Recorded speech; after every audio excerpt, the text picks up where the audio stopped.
Hello everyone, my name is Boulevard, and as a shoutcaster, you don't want to watch me play Marvel Snap, you want to hear me talk about things, and especially things that I don't like. So here are my bottom 5 locations in Marvel Snap. Now, a location in Marvel Snap is an integral part of the core gameplay mechanics that I'm not explaining to you what a location is. Why'd you click on this video if you don't know what a location is? Hate with purpose. Now we're going to kick things off with some dishonorable mentions going to Bar with No Name and Space Throne. While I don't particularly hate either of these locations, they have bad vibes and threatening auras. They're the reason that you don't play cards on unrevealed locations. You can have the perfect opener, but if your utility card, you throw it onto a mystery spot, it turns into one of these, you've just punted the game, and I hate that. Now for the actual list, coming in at number 5, we have Attilan. The city looks futuristic, but it's living so far in the past that you have to warn your friends before it comes over, if you know what I'm saying. Now, if you don't know what I'm saying, I'll put it a different way. We asked everyone that's ever played a card game, dead or alive, the top 5 things that they hate more than anything. And coming in at number 5, we have aggro. Now, Attilan is an aggro player's wet dream, while respectable, law-abiding citizens like myself don't even like to put our first card on the table until the game's damn near half over. And our reward for that is usually having more options in the late game, but Attilan takes that away and rewards the aggro players. Which brings me to number 4 on our sub-tier list, which is getting robbed. Card players hate getting robbed because back in the day, now you Hearthstone Zoomers might not understand this,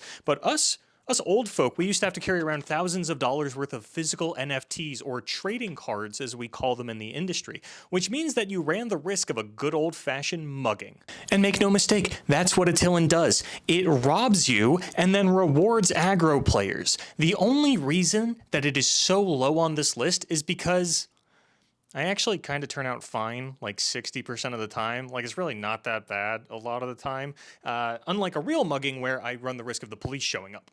Now, back at number 4 on the main tier list, we have the TVA. Loki is one of the only 2 Disney Plus Marvel shows that I've watched, so I know how much of a stick in the mud these guys can be. In lore, they're basically time cops, and in Marvel Snap, they're basically time cops who reward aggro players yet again. Now, I've only played 1 deck in the last 3 weeks, and half of it costs 5 and 6 mana, so you can't do this to me.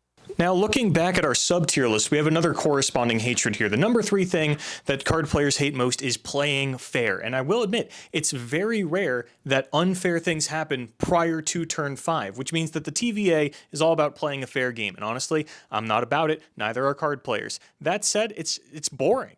It's a lot of Sunspot, it's a lot of Lizard, it's a lot of Ebony Maw, and quite frankly, those guys don't need a location all on their own. On top of that, the one deck that is consistently doing unfair things on the TVA's timeline is Lockjaw Thanos. And if they're not doing enough unfair things in a timely fashion, they can just Reality Stone away the TVA and get a longer clock for it, while other people don't really have that option. Citizens like myself don't even like to put our first card on the table until the game's damn near half over. You remember when I said that? It was like a minute ago, and that's some time meddling that I did, hoping that the TVA will kick in my door so I can fight them myself. Cowards. Number 3 is actually a tie for me between 2 locations who do equally annoying things, the Triskelion and District X. Depending on how early it flips can really depend on how annoying the Triskelion is, but most of the time it kind of feels like I just got Black Widowed for a few turns because it fills my hands with cards that are too expensive to play. When I initiate a game of cards, my baseline expectation is that I will be able to play the cards that I brought into the game, and the Triskelion clogging up my hand with shit no one asked for is way too reminiscent of coming home from college for a week and my mom unloading food that had been sitting in her pantry since 2009 onto me.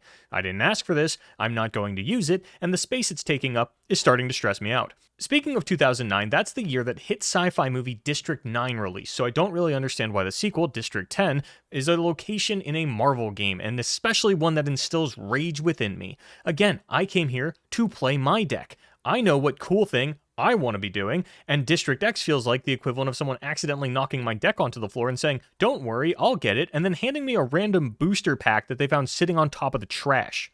And if that weren't tilting enough, both of these locations contain the potential for the most chaotic and cruel outcome I've ever seen in a card game, Agatha Harkness. In this situation, someone has knocked my deck onto the floor and said my bad and kept walking, and then once I had to get down and pick up all my cards, I found that a monkey broke into the store, stole a booster pack and my seat, and is now playing my top 8 match for me, and everyone else is looking at me like I'm crazy for not enjoying it. When I load up a digital card game, I have two very basic expectations: that I will be playing the cards that I brought, and both of these locations have the potential to completely derail that to the point where you are no longer playing against me in any sense or stretch of the imagination. Attilan may mug you, and the TVA may be dicks, but these locations can commit identity fraud. Now, my number 2 most hated location, honestly, is actually a surprise to me, and might be a surprise to you as well, because on paper, I think it's fine, but it's the Dream Dimension. This location has actually made me concede quite a few games, either because I couldn't drop my Sarah, or on the other side of the coin, my Sandman, and there's usually nothing to Shang-Chi at this stage of the game, and playing a combination of cards under this doesn't feel great. It's too rewarding to Sunspot players, who just want to take a turn off, and honestly, they've already had it too good for too long. I mean, one of my favorite things about Snap is that we haven't remade Death and Taxes yet, and the other locations that mess with my cards cost usually at least have an option to make it a little bit of a positive spin, but not the Dream Dimension. It's all nightmares here on turn 5. I don't have a lot of jokes about this one. I just don't like it. Rancid vibes.